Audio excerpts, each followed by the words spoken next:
Peter is a former associate FDA commissioner and has some really interesting insights. And I wanted to start today by asking Peter, when we first saw the data come out from Pfizer and from Moderna, there was tremendous excitement. And your response was, it's actually better than it looks. Could you elaborate on that and help me understand how it could actually be that good?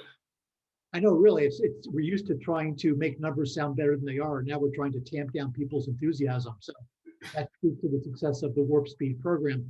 But really, what the FDA laid out relative to how it was going to review the data for any COVID vaccine was a floor of 50% effectiveness. And that's not unusual for vaccines. And what we got were two vaccines, one by Pfizer-BioNTech and the other by Moderna, that had about 95% effectiveness rates. That's just unheard of. It's astounding. It's an enormous public health victory. And I hope that we can take that number and generate excitement, not so much about, wow, what a great vaccine, but wow, now I'm really excited to get vaccinated. Because the whole concept here is it's a relay race, but it's not an individual relay race. You're only as good as your teammates. And we've come very far, very fast in about 10 months in terms of developing a vaccine, getting it through FDA approval out to at least the first tranche of priority audiences. Now we have to make sure that people actually want to get vaccinated, because having a vaccine that nobody gets is by no means a public health victory. So right now I'm spending a lot of time talking to the media, talking to various constituencies about why getting vaccinated is so important. And that's so frustrating, because you'd think in 2020, almost 2021, we'd all recognize the enormous value of vaccines in general and COVID-19 vaccines specifically, and that turned out not to be true. I mean, I've seen numbers that said about 40% of the US population said they're either not going to get vaccinated or they're going to wait and see what happens. And that's really frustrating. Because there are really three groups. Obviously, you have communities of color who have kind of traditional suspicion of government healthcare programs, and I understand that, and they have to be dealt with respectfully. We've got to answer their questions. Then we've got the broader population that says, maybe I'll just wait and see what happens. And this is not a wait and see proposition. This is about speed. We have to make sure that, as early as possible, we can reach about 60% national inoculation rates, because at that point you begin to talk about herd immunity. And that puts us in the driver's seat. That means we're moving from mitigation to containment. We can stomp out and kill COVID-19, and move on with our lives, get back to work, go to ball games and restaurants, back to the Christmas and Thanksgiving tables and so forth. So we've come very far, very fast. The data is spectacular. And now we've simply got to convince people to roll up their sleeves and get inoculated. So the bigger challenge, it sounds like, it wasn't the science, but it's the human factor. But help me understand from a science perspective, the entire platform of Moderna and Pfizer are very different. And help us understand the science and the safety and the efficacy of this platform and why that's meaningful in this discussion of having to help understand and educate patients on why it's important to get vaccinated and safe. Sure. Well, the similar. Maybe let me talk about the similarities first. So the similarities between the Pfizer vaccine and the Moderna vaccine is that they're both using what's called a mRNA platform, messenger RNA. This is a relatively new technology, but it's going to completely change the dynamics of vaccine development and manufacturing going forward. So one of the lessons learned from COVID-19 is we can learn from what we've done and apply it to other things. The wonderful thing about mRNA technology is it's safer. There's no live or dead vaccine in the serum. It's less expensive. It's faster to manufacture, and you can scale it up globally more quickly. So all these are excellent propositions. So let's talk about what it does first. So what messenger RNA does is you get an injection, and the messenger RNA tells your body to produce the antibodies to defeat COVID-19. It tricks the body into producing what will solve the infection problem. That's new technology, but it's been proven. It's safe and effective. Relative to the safety, when you don't have live virus, you avoid any type of potential for people who have immunogenicity issues of getting infected rather than getting cured. So that's very important. And lastly, the side effects are very minor. Basically, it's the same side effects you would get from, say, the annual flu vaccine. Fatigue, muscle aches, maybe a little headache, so, a little soreness at the site of the injection. The risk benefit needless to say, is incredibly positive, because the alternative is put yourself out there and possibly get infected and suffer the consequences of COVID-19. So all of these things considered, it's really pretty spectacular. I'm very excited about the technology, and that the technology actually works, and that the technology actually has generated these vaccines with these unheard of 95% effectiveness rates. Yeah, I was talking to some physician friends of mine who originally said, maybe I'll hold off because there's there's a theory that if you get a vaccine that's not as effective and a more effective vaccine comes out later, that you can't take advantage of that more effective vaccines. But at 95%, you're not going to get better than that. That's unheard of. That's right. Also, the fact of the matter is that just like with the annual flu, we'll probably need to get an annual COVID-19 shot, for the next couple of years going forward, because what viruses do to survive, obviously, is a mutate. And the COVID-19 virus is an incredibly wily virus. It mutates quickly so that it can overcome, all the barriers we're putting in front of it. So, and the vaccines will get better. People ask me, well, which vaccine do you want? And I want the first vaccine I can get.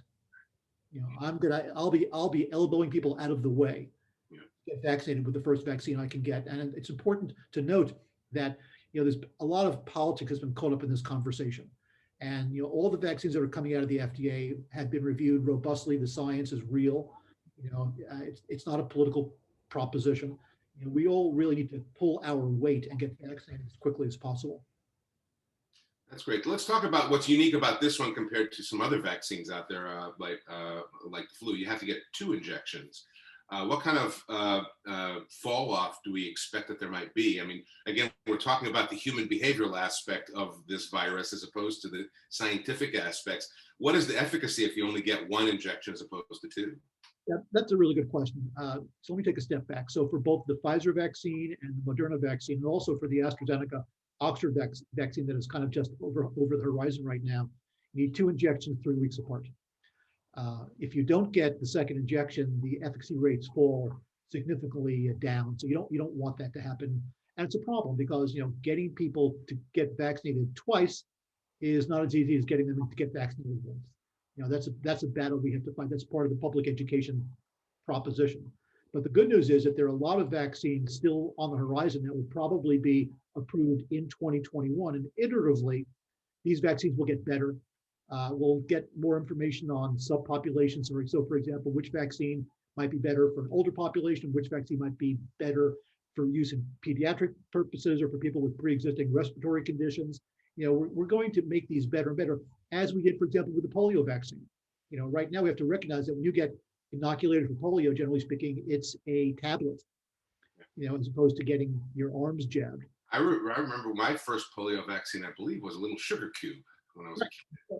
Getting online in the cafeteria to That's right. And they put a little drop of serum in the sugar cube, just like you put in your coffee, and put that in my mouth, and all the kids were like, "This is awesome." That's why we're developing diabetes. That's another podcast. Right, that's another podcast, right? Yeah, but I guess kind of the takeaway here is, from a kind of a BPO perspective, is that as time marches on, things get improved, and you benefit more from incremental innovation than you do from kind of gee whiz discontinuous innovation, where from one day to the next the entire paradigm has changed. Now that does happen, but generally speaking, only in the movies. So I think that if we keep our eye on the prize and we recognize we need to get vaccinated as quickly as possible with the vaccines that are available right now, next year will be different. It will be better. There's sunlight on the horizon. So again, a lot of good news out there. But the kind of the core message here is, if we don't step up and get vaccinated, none of this is going to count. I was talking to a guy yesterday. Right. Nothing matters. I said, "You're going to get vaccinated?" I'm definitely not going to get vaccinated. I don't care if I get sick. I'll get better. And I said, that's fine for you personally, but you're putting your family at risk, your community, your state, our country. You have to play your part and get vaccinated, whether or not you're concerned about yourself getting sick. And that's just frustrating. It sounds like an obvious message to tell people, and yet sometimes it's like talking to a wall. Yeah. The behavioral aspects of this pandemic are obviously the bigger issue than the scientific aspects. Mass compliance is obviously one of the big issues. One of the big questions, Mark, I have is, once the vaccine is available and people start getting vaccinated, mask compliance is going to be very important until we get to that 60% herd immunity. How do we communicate that to society that we still have to wear masks even though the vaccine is out? And I could just envision the mask fights. You can't tell me to wear a mask. I got my vaccine. People wearing T-shirts or hats saying I've been vaccinated. Leave me alone. What do you envision with this? Well, it's easy to say that I'm not wearing a mask because I'm making a statement about civil liberties in the United States. But really all that is an excuse not to wear a mask. I'm sure there are some people that are making a political point exclusively, but to my experience, when you ask people why they're not wearing masks, and they go, well, it's the government getting in my face, blah, blah.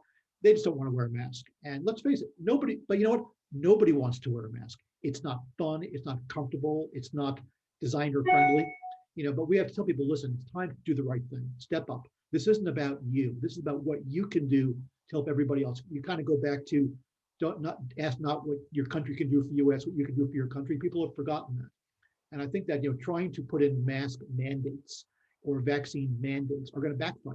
Because all that's going to create is tremendous pushback. We have to convince people to do the right thing rather than instruct them to do the right thing. So I think part of the problem, at least to date, is that we're so caught up in the presidential election that we see the forest from the trees. So hopefully now that that's over, you can get past that and convince people to do the right thing because it's the right thing to do. Right. Well, it's public health is a fascinating issue, and the issue of vaccines in schools.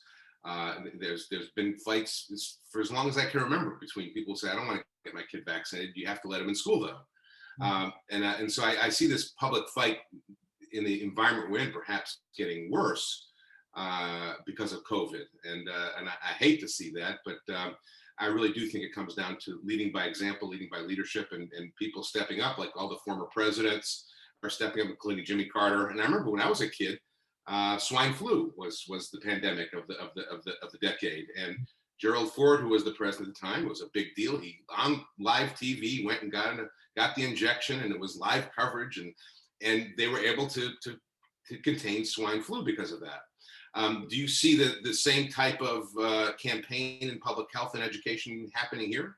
And what are other countries doing as well? I'd love to hear your thoughts on other countries, because we're so focused on our country. Other people know how to do this correctly. What are they doing? In the U.S., we definitely need a public education campaign, but it needs to be targeted to certain groups, and it needs to start right away. But I think to your point, I think that Biden and Harris should go on national TV, roll up their sleeves, and get injected. And then we have to have sports figures and community figures all do the same thing. And again, like you said, it's about leading by example. It's not pointing your finger and preaching at people.